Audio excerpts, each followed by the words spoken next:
महाराष्ट्राची तसेच संघर्ष न्यूज मध्ये आपल्या सर्वांचे स्वागत। रबल पोलीस स्टेशनच्या बाहेर आपण आहेत। आज दुपारच्या सुमारास आमचे सहकारी पत्रकार विशाल टोंगे यांच्यावर हल्ला झाला, त्या संदर्भात आपण त्यांना काय प्रकरण झालं त्यांच्याशी विचारपूस करणार आहोत।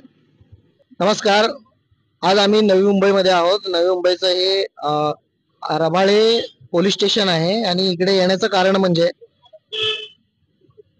थोड्या वेळापूर्वी म्हणजे एक 8:30 आणि 9च्या आसपास संभाजी ब्रिगेडचा जिल्हा उपाध्यक्ष आणि वंचित बहुजन आघाडीचा तालुका अध्यक्ष दीपक पवारकर त्या गुंड प्रवृत्तीच्या माणसाने निवडणुकीच्या ही वेळेला मला फोन करून शिवीगाळ केला होता आणि आता प्रत्यक्ष जेव्हा भेटलं त्यावेळेला अक्षरशः आई बहिणीवरनं शिव्या घालून, काही कारण नसताना आई बहिणीवरनं शिव्या घालून मला तिथं मारहाण केली।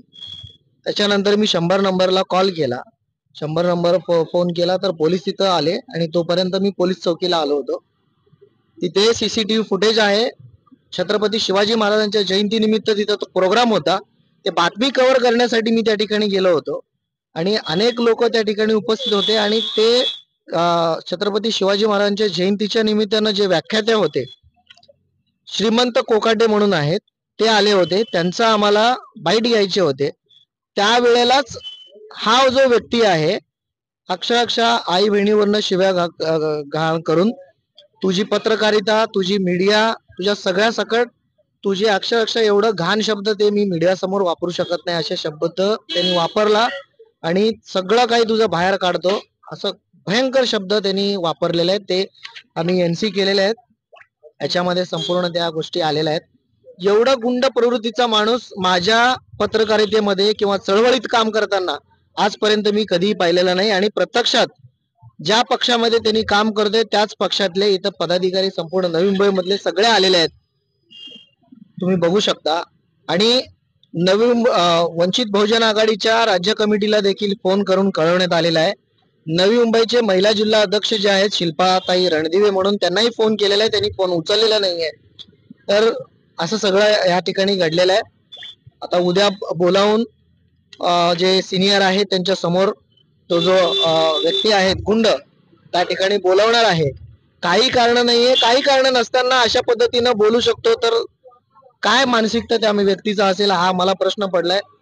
बायको, बहीण, आई यांच्या सगळ्यांना नाव घेऊ म्हणजे यांचं आई बहीण असं नाव घेतो, बायको सगळ्यांची असं शब्द नाही वापरू शकत। फार कठीण शब्द आहे आणि एवढं गलिच्छ शब्द आहे वापरून बोलतो, तुला कधीही संपू शकतो मी, कधीही संपेन, तू माझा काय वाकडं करू शकत काही कारण नसताना, असं सगळं माझ्या समोर घडलेलं आहे। तुमचा आणि त्यांचा काय वाद आहे? कधी काही वाद झालेला नाहीये, काही संबंध नाहीये। चळवळीचं असल्यामुळं तो वंचित बहुजन आघाडीचं जे पद घेतल्यापासून वंचित बहुजन आघाडीचे अनेक जे चळवळीतले कार्यकर्ते आहेत त्या सगळ्यांबरोबर संबंध आहे आणि वंचित बहुजन आघाडीचं मी पूर्वी काम केलेलं आहे आणि आता मी ज्या वेळेला काम करत होतो तो नव्हता, आता तो जेव्हा कामावरती आलेला आहे म्हणजे त्या पदावरती, तेव्हा अशा पद्धतीचा काही संबंध नसताना माझ्यावरती ना त्याची कधी चुकीचा बातमी कव्हर केला असेल, ना त्याचा माझा काही एक व्यवहार काही गोष्टी घडला असेल, त्याचा माझ्याकडे नंबर सुद्धा नाहीये, काही नाहीये, तरी सुद्धा असं सगळं माझ्या बरोबर घडलेलं आहे। अशाच पद्धतीनं ज्या वेळेला निवडणुकीचं काळ होतं, नोव्हेंबरमध्ये विधानसभेचं निवडणूक होतं, त्यावेळेला मला फोन करून प्रत्यक्षात त्यांनी शिवीगाळ केला होता। आई बहिणीवरनं त्यावेळेला शिव्या घातल्या होत्या। हा संपूर्ण जे त्यांनी मला शिवीगाळ केलेले संपूर्ण रेकॉर्डिंग सहित अर्ज मी त्यांच्या पक्षाच्या कार्यालयामध्ये, वंचित बहुजन आघाडीच्या कार्यालयामध्ये मेल केला होता, व्हॉट्सअप केलं होतं, प्रत्यक्षात फोन करून सुद्धा सांगितलं होतं। त्यावरती वंचित बहुजन आघाडीचे राज्य कमिटीचे जे लोक आहेत, पदाधिकारी आहेत, हे त्याच्यावरती गांभीर्य घेतलं नाही ना त्याच्यावरती काय ऍक्शन घेतलेलं आहे। एक दुसऱ्यांवरती ऍक्च्युअली ते ढकललेलं आहेत असं मला म्हणावं लागेल, पण हे खूप चुकीचं आहे।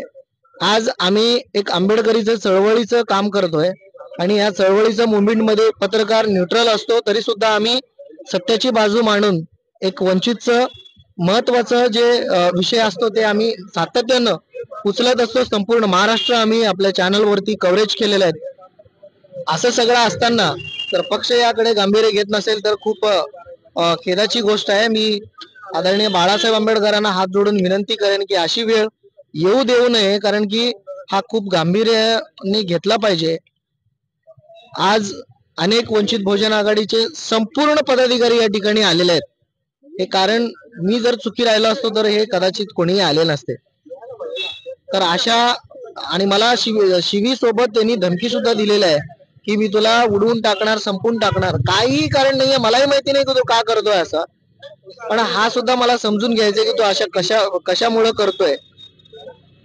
तर माझ्या जीवाला जर का उद्या काही धोका झाला, काही जरी झालं, माझ्या घरातल्यांना जर काही झालं, तर हा सर्व जिम्मेदारी जो कोणी करणारा असेल तर तो हा गुंड दीपक पोरकर असणार आहे, हे मी तुम्हाला या ठिकाणी सांगतो. धन्यवाद. आपल्या बरोबर वंचित बहुजन आघाडीचे माजी तालुका अध्यक्ष यांच्याशी आपण बातचीत करणार आहे. सर, काय सांगाल, माजी तालुका महासचिव सचिव विशाल डोंगे सर यांच्यावर हल्ला झाल्याचं तुम्ही बघता? नाही, आताच कळलं आम्हाला की पत्रकार आणि वंचित बहुजन आघाडीचे माजी कार्यकर्ते विशाल टोणगे यांच्याबरोबर जी काही मारहाण झाली, खरं तर निषेधार्थ गोष्ट आहे. पत्रकारांवरती पत्रकारांना मारहाण करणं किंवा वंचितच्या एखाद्या माजी कार्यकर्त्यांना अशा प्रकारे मारहाण करणं, ते सुद्धा सार्वजनिक ठिकाणी, तर याच्यामुळे खरं तर पक्षाची बदनामी होते आणि अशा प्रकारे होणं हे पक्षासाठी घातक आहे. आणि ह्या सर्व गोष्टीकडे वरिष्ठांनी गांभीर्याने लक्ष देणं खूप गरजेचं आहे. याच्यामुळे पक्षाची बदनामी होते, सर्वसामान्य कार्यकर्त्यांवरती त्याचा खूप विपरीत असा परिणाम होते. त्याच्यामुळे वरिष्ठांनी खूप गांभीर्याने ह्या गोष्टी घेणं गरजेचं आहे. पुन्हा वंचित बहुजन आघाडीचे कार्यकर्ते तुम्ही पोलीस स्टेशनला भेटले, काय पोलीस स्टेशन? त्यांनी जे काय घडलेली हकीकत पोलिसांनी सांगितले त्याप्रमाणे एनसी नोंदवून घेतलेली आहे पोलीस स्टेशनला. जय भीम, नमस्कार. आज आमचे चळवळीतील सहकारी विशाल डोंगे साहेब, त्याचप्रकारे ते एक उत्तम पत्रकार देखील आहेत, त्यांच्यावरती आज जो काही हल्ला झाला याचा आम्ही सर्व वंचित बहुजन आघाडीचे पदाधिकारी जाहीर निषेध करतो. अशा प्रकार हा चळवळीत काम करताना घडला नाही पाहिजे. ज्या वेळेस पत्रकार आपल्या बातम्या कव्हर करत असतात, त्यांना विविध विषय घेऊन क्लॅरिटी देऊन ते लोक ते विषय मांडत असतात. तर अशा वेळी एखाद्या गोष्टीचा मनात राग धरून अशा प्रकारे ती खुन्नस काढणं हे चुकीचं आहे. तुमच्याकडं जर वैचारिक पातळी असेल तर तुम्ही वैचारिक पद्धतीने त्यांच्याशी बोला. तुमच्यात काही मतभेद असेल तर तुम्ही बसून ते बोला, किंवा वंचित बहुजन आघाडीच्या कार्यकर्त्यांना घेऊन बसा, किंवा ते पत्रकारांना बसून तुम्ही बोला. पण अशा प्रकारे मारहाण करणं हा खरोखरच निषेधार्थ प्रकार आहे. आणि अशा प्रकारची गोष्ट वंचित बहुजन आघाडी तरी खपून घेणार नाही. हे स्वतः वंचितचे तालुका अध्यक्ष आहेत आणि वंचित बहुजन आघाडीमध्ये अशा प्रकारचं काम अजूनपर्यंत आम्ही कधी बघितलं नाही की एखाद्या कार्यकर्त्याने किंवा पदाधिकाऱ्याने अशा प्रकारचं कृत्य कधी केले. कोणाला मारहाण करणं किंवा विनाकारण एखाद्याला त्रास देणं, शिवीगाळ करणं, आई बहिणीवरती खालच्या पातळीला जाऊन बोलणं, या गोष्टी खरोखरच एका तालुका अध्यक्षाला शोभत नाहीयेत. तर अशी अशोभनीय भाषा त्यांनी वापरू नये. आणि आमच्या वरिष्ठांना देखील आम्ही या गोष्टीची तक्रार केलेली आहे. त्याच प्रकारे इथे वरिष्ठ पोलीस निरीक्षकांना देखील आम्ही भेटून सगळं वास्तव त्यांनी सांगितलेलं आहे. त्या अनुषंगाने ते कायदेशीर मार्गाने त्यांनी त्यांच्यावरती एक रीतसर गुन्हा दाखल केलेला आहे आणि त्याची तपासणी मला वाटतं उद्या परत त्यांना बोलवून बाकीच्या प्रोसेस ते करणार आहेत. सो तुमच्या माध्यमातून एवढं सांगेल की अशा प्रकारे हल्ला करणं ही चुकीची गोष्ट आहे आणि अशा प्रकारचा हल्ला हा वंचित बहुजन आघाडी खपवून घेणार नाही, एवढंच तुमच्या माध्यमातून सांगतो. सर, आज वंचित बहुजन आघाडीचा माजी तालुका सचिव यांच्यात हल्ला झाला, त्या संदर्भात तुम्ही पोलीस स्टेशनला भेटले, काय सांगा? जय भीम. सर्वप्रथम विशाल टोणगे हा वंचित बहुजन आघाडीचा कार्यकर्ता आहे आणि त्यानंतर तो पत्रकार आहे. आज मीडिया हा चौथा स्तंभ आपण मानतो आणि चौथा स्तंभावर जेव्हा हल्ला होतो त्यावेळी आमच्यासारखे पक्ष हे सगळं मोठ्या ताकदीने त्याच्या विरोधात उतरतात. याच्यामध्ये दुर्दैव असं आहे की हल्ला करणारा आणि हल्ला होणारा हे दोन्ही व्यक्ती हे आमच्याच पक्षाचे आहेत. तर एका पक्षामध्ये वैचारिक तफावत असू शकते, परंतु हल्ला करणं हा काय त्याच्यावर पर्याय नाही. तुम्ही त्याच्याबद्दल वरिष्ठांशी चर्चा करून वरिष्ठांकडे तक्रार करून हा मार्ग तुम्ही तुमच्या मधला जो मतभेद असेल तो दूर करायचा प्रयत्न करायला पाहिजे. पण हा जो प्रकार हा निंदनीय आहे आणि त्याचा निषेध करण्यासाठी आम्ही आज या ठिकाणी आलेलो आहे. विशाल टोणगे साहेब हे वंचित बहुजन आघाडीचे माजी सचिव आहेत.